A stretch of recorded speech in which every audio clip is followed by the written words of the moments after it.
Bien, y luego de esa recomendación te quiero compartir justamente este gran tema que nos aqueja como planeta, y cualquier esfuerzo es bienvenido.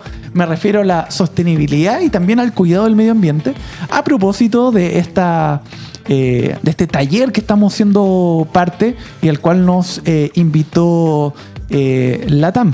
Bueno, en la instancia nos compartieron allí la visión que tiene justamente LATAM de poder contribuir a la disminución de la emisión de CO2. Están haciendo varias iniciativas.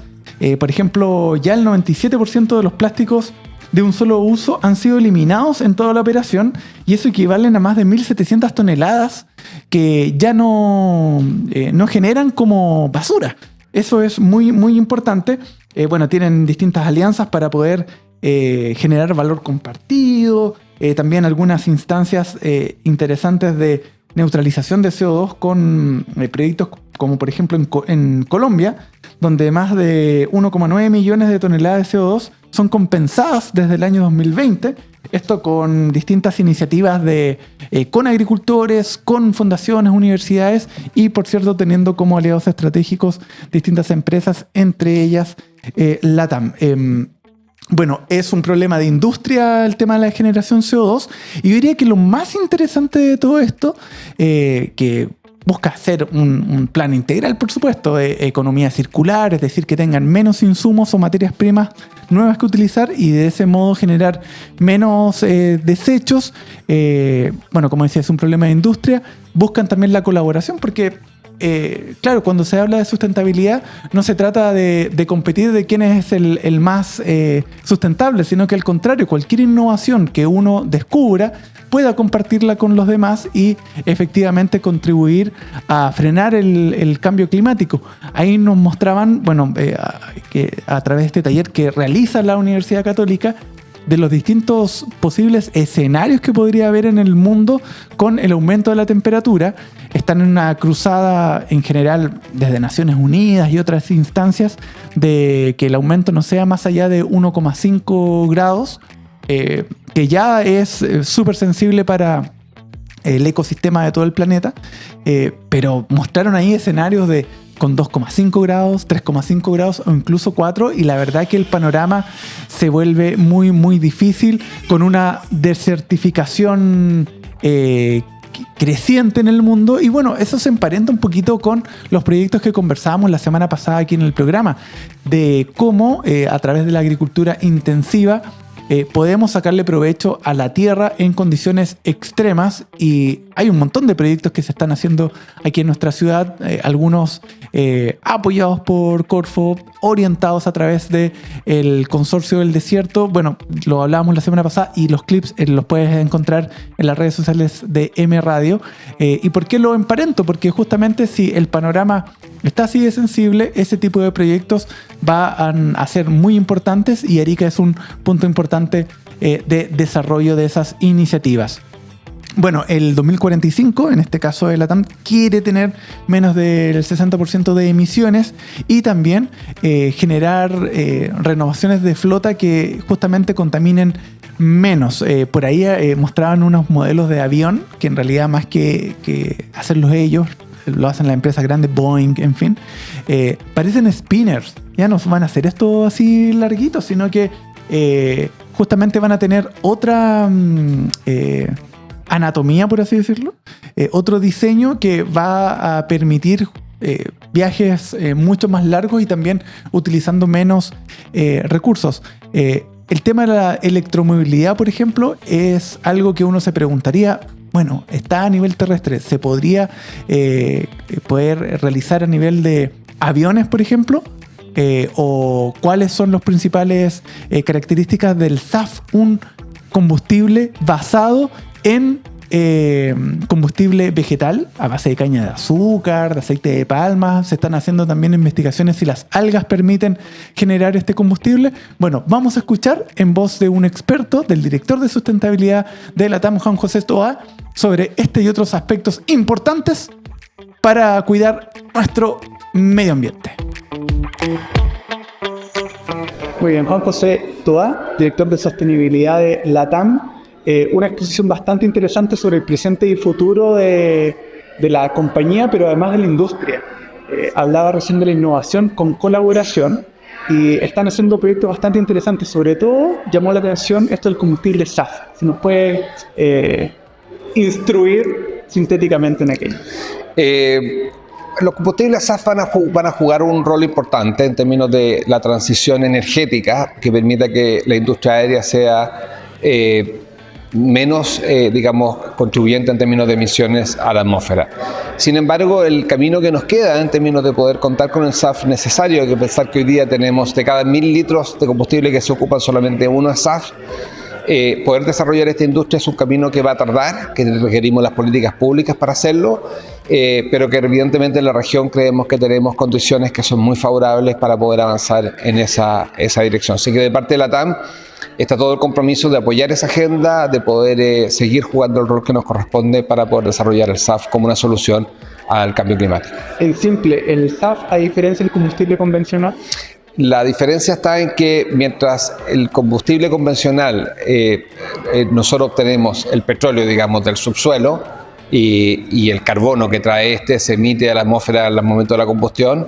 Los combustibles SAF son combustibles que ya sea de origen vegetal, o sea, mecánicamente la captura del carbono se hace de la atmósfera y se produce un combustible cuyo carbono proviene de la atmósfera y por ende es neutral a la hora de hacer la combustión. Hasta ahora se está trabajando con caña de azúcar, aceite de palma, algas, ¿es una posibilidad? Yo diría que lo que tiene hoy día en la región, en Sudamérica, mayor potencial es la producción de SAF a partir de etanol, de caña de azúcar, y probablemente hay que explorar lo que tiene que ver con aceites vegetales de distintos tipos de especies. Hablábamos recién de que la electromovilidad es una solución terrestre. A ella, ninguna posibilidad por ahora. Yo creo que puede ser una solución para una aviación, digamos, de menor escala, de aviones más pequeños, de menores distancias. No pareciera ser la solución para reemplazar los aviones que hoy día se utilizan para distancias más largas. A propósito de aviones, vimos en la presentación para el 2045 unos aviones que parecen de película. ¿Cuándo estarían quizás probándose algunos primeros prototipos de...? Es una pregunta que en realidad hay que hacérsela a los fabricantes de los aviones, a Airbus, a Boeing. Lo que nosotros sabemos es que a partir del año 40-45 estarían operando los primeros aviones a hidrógeno, que es lo que está trabajando Airbus, que permita una solución bastante más, yo diría, más de fondo en términos de la reducción de emisiones. Y finalmente, este es un problema de industria, la TAM está en innovación y hablaba de la colaboración, que como sociedad estamos más preocupados de la competencia que de la colaboración. ¿Cómo la TAM integra esos avances también con las otras compañías, tanto en Chile como en el mundo? El desafío del cambio climático yo no diría un problema, yo diría que es un desafío que tenemos como humanidad, probablemente el desafío más grande, es de tal envergadura y complejidad que ningún actor, ningún país, ninguna empresa, por más grande que sea, tiene a su alcance poder resolver este tema. Nosotros como LATAM requerimos de políticas públicas, requerimos de las soluciones que van a entregar los desarrolladores de combustibles, las soluciones tecnológicas que van a tener los fabricantes de los aviones, requerimos también de la contribución de parte de nuestros propios pasajeros en términos de jugar su rol. Solo así vamos a avanzar en esta agenda de forma acelerada, que es lo que todos esperamos. Muy bien, estaban las palabras de Juan José Toá, director de sustentabilidad de la TAM Chile, con esta visión justamente a largo plazo, porque ninguna solución es de un día para otro. La verdad que, como decía ahí, hay muchas políticas públicas que deben transformarse también para propiciar este tipo de políticas verdes. Como anécdota, una de las cosas que se mencionaban dentro del taller es que los incentivos no son tantos. Por ejemplo, si alguien quisiera reciclar un repuesto para avión, te cobran un impuesto verde que le llaman.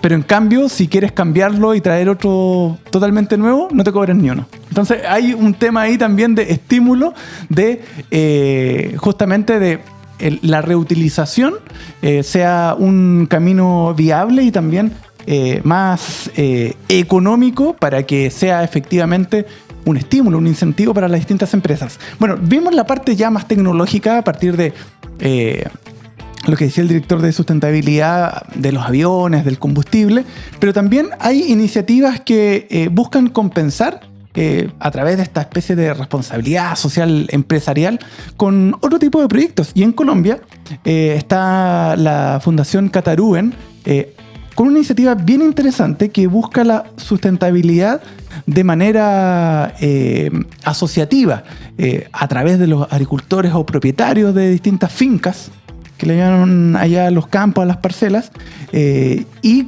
tecnificado con fundaciones como Catarúen, con universidades varias y teniendo aliados estratégicos que permitan justamente esta actividad.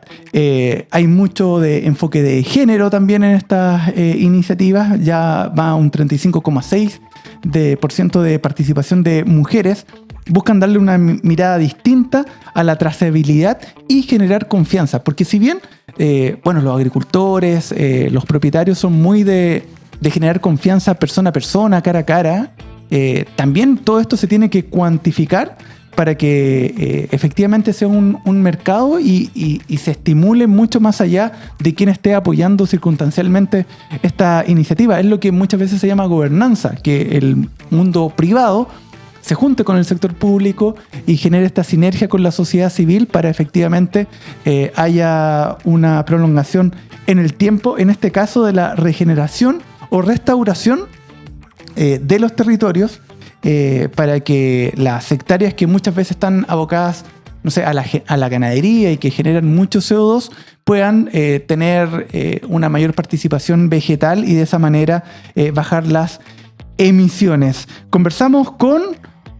Edwin Hincapié, uno de los directores de la Fundación Catarúen a cargo de esta iniciativa, y es muy interesante escuchar porque justamente genera un modelo, un formato que podría ser replicable en otros lugares del mundo, justamente con quienes son los gestores del territorio, en este caso de la tierra, con estas alianzas tan importantes como son las técnicas o académicas y, por cierto, con empresas que estén dispuestos a generar estas instancias de colaboración. Escuchamos a Edwin Hincapié, director colombiano de Fundación Catarúen, a continuación en Medio a Medio. La gobernanza justamente con estos distintos mundos, los propietarios, fundación que son ustedes, universidades y aliados estratégicos como la TAM. Bueno, ha sido un aprendizaje, en realidad. No teníamos un libreto, no existía un manual de cómo hacer este tipo de proyectos, de alianzas, de amalgamar fuerzas. Pero hemos entendido y hemos aprendido a entender a los diferentes actores que han incurrido en el proyecto y que han tenido una injerencia positiva sobre esto, y a los que han tenido también una injerencia negativa también hemos aprendido mucho. Entonces, para mí es una experiencia de conocimiento, de creación de conocimiento. La sustentabilidad puede ser un negocio y transformar justamente de algo extractivista a pasar a restaurar, a regenerar. ¿Cuánto ha costado justamente en hacer ese cambio de chip? Sí, yo no lo vería como un negocio. Yo lo veo más como una excusa. Es decir, de alguna manera, y un mecanismo de lenguaje. De alguna manera tenemos que hacernos entender por las partes. Los dueños de la tierra entienden, saben hablar en el lenguaje económico, y las multinacionales saben hablar también en el lenguaje económico. Entonces es una estrategia de comunicación del tema económico. Ahora, valorar las acciones de conservación es una tarea impresionante, que es lo que hemos aprendido durante estos 9 años para lograr que estos dos se logren comunicar de alguna manera y se logren sentar a ponerse atención el uno al otro. Es decir, propietarios de la tierra, cuantificando económicamente todos los servicios ambientales que tienen esos ecosistemas naturales, logran poner sobre la mesa un producto, así sea intangible, no importa, del cual puede entender la compañía que necesita ese servicio ambiental de descontaminación. Genial. Y lo último, nos compartías que dentro de, bueno, la afectación al medio ambiente en el mundo es bastante grande. Se necesitarían 250.000 más o menos proyectos como los que ustedes hacen. Alrededor del mundo hay alrededor de 20.000, pero hay un espacio de oportunidad gigante para que distintos países tomen iniciativas como las que han generado ustedes. Claro que sí. ¿Cómo ves esa consideración a lo largo del mundo y de Latinoamérica en particular? Bueno, hay ciertas áreas del mundo en donde es más fácil llevar a cabo estos proyectos. Yo creo que es simplemente la labor de comunicar y saber transmitir la información y apoyar a organizaciones que logren que estos proyectos se den. Los más de 20.000 son proyectos que son, digamos, certificados, es decir, que se han hecho como una serie de pasos parecidos al nuestro. Pero en el mundo hay muchos aspectos de conservación. Usted tiene una finca, usted tiene un predio, usted tiene un sistema productivo que está haciendo las cosas de otra manera, pues está contribuyendo, solamente que hasta el momento no se le ha reconocido. Es como el mensaje. Ahora, muy seguramente hay más de 100.000, pero necesitamos es reconocerlos, encontrarlos y darles unas guías, unas pautas por las cuales entren a la contabilidad mundial, para lograr contagiar a esas otras personas que definitivamente no saben cómo hacer acciones o no les importa el tema de conservar, empiecen a hacerlo y se logren contagiar. Es decir, los 20.000 son solamente los que hasta ahora están, digamos, visualizados en algún registro público, pero hay muchísimos, hay muchas iniciativas de conservación que en este momento pues existen en él. Para cerrar, una frase para el bronce que compartiste en la presentación: mientras más somos, mueve líderes, mueve entidades, mueve conciencias. En ese último punto, ¿cómo los ciudadanos podemos contribuir justamente a este cambio de regenerar, de restaurar y el valor que implica para el medio ambiente y el lugar donde vivimos? Sí, hay un antecedente, y es que el siglo pasado fue un siglo de destrucción. Es decir, poder tomar de la naturaleza los recursos y transformarlos en dinero. Hoy, este siglo va a ser el siglo de la restauración, es decir, cómo lograr que esos recursos se mejoren en estos ecosistemas naturales, vuelvan de nuevo. Entonces tenemos que encontrar una forma de transmitir ese ejercicio a todos los actores interesados: gobierno, sociedad, industria, todo el mundo, para lograr instaurar ese conocimiento y que no nos tome tanto tiempo de este siglo a lograr comprenderlo, para que el resto del siglo sea ejecutarlo, llevarlo a la acción. Entonces, entre más tiempo nos tome entenderlo, pues más tarde del siglo vamos a empezar a tomar conciencia. Yo creo que es un punto fundamental para lograr empezar a actuar, que es lo que en este momento se genera. Hay una frase muy linda que la encontré en el Foro de Biodiversidad, Foro Mundial de Biodiversidad, que decía: pasemos un poco de los resultados científicos a los resultados de acción. Y yo creo que eso refleja mucho el llamado y los gritos de este momento, y es lograr actuar para poder tener unos resultados interesantes. Muy bien, ahí estaba entonces la mirada, el punto de vista, el trabajo de 9 años que está haciendo esta Fundación Cataruben en Colombia con este trabajo integrado de CO2 bio que busca justamente neutralizar las emisiones a través del trabajo conjunto a agricultores, propietarios de fincas, que ellos le llaman gestores del ecosistema. Luego también ahí con las universidades, fundaciones y también estos aliados estratégicos. Así que una instancia muy interesante de conocer y de compartir, porque el tema del medio ambiente no es algo de que no va a pasar a futuro. No, ya los estragos muchas veces lo estamos viviendo, y como decía ahí Edwin, hay que tomar acción lo antes posible, porque antes se verán los resultados, que son lentos, cuestan, y la verdad es que comunicar y contagiar justamente sobre estas acciones sustentables es muy, muy importante. Eso teníamos por hoy día. Hemos llegado al final de la edición de Medio a Medio en este lunes 8 de julio. para compartir una nueva semana de noticias. Nos reencontramos mañana con más informaciones y conversaciones justas y necesarias para nuestra región, nuestro país y, como lo que escuchábamos recién, para nuestra Latinoamérica unida, como diría, te lo resumo así nomás. Nos vemos, que estén muy bien, un abrazo grande, cuídense, chau.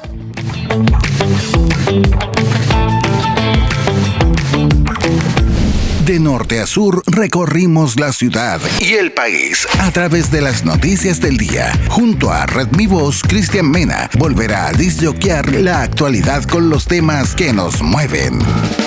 Le diste medio a medio en la 106.3 M Radio.